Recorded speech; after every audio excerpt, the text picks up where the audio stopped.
સુરતમાં આપ નેતા શ્રવણ જોશી સામે 36 કલાકમાં બીજી એફઆઈઆર।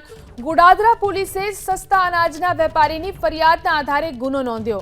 લાયસન્સ રદ કરવાની ધમકી આપી હપ્તો માંગ્યાનો વેપારી કમલેશ ખટીકનો આરોપ। સોશિયલ મીડિયા પર બદનામ કરવાની ધમકી આપી 1 લાખની માંગ કર્યાનો આરોપ। ડર બતાવી એક વખત 80,000 પડાવ્યો હોવાનો પણ ગંભીર આરોપ। પોલીસે ખંડણી, ગુનાહિત કાવતરું સહિતની કલમો હેઠળ ગુનો નોંધ્યો। આ વિશે વધુ જાણકારી મેળવી અમારા સંવાદદાતા ધનરાજ ફોન લાઈનથી જોડાયા છે। ધનરાજ, જે રીતે ગુનો નોંધવામાં આવ્યો છે, શું છે આખો મામલો?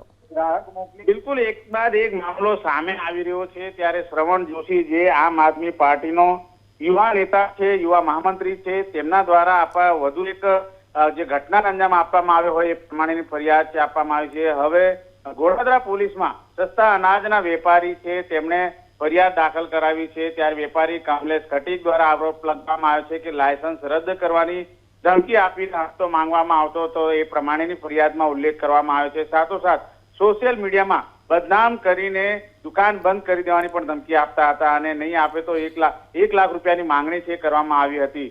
જોકે ડર બતાવીને એક વખત 80,000 રૂપિયા પડાવ્યા હોવાનો ગંભીર આક્ષેપ છે કરવામાં આવ્યો છે।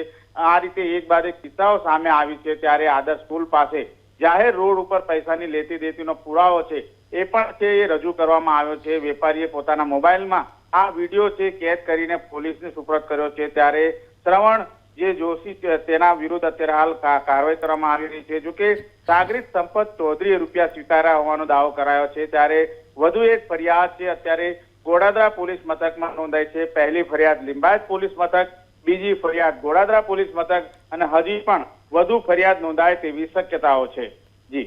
જી આભાર તમામ જાણકારી આપવા માટે।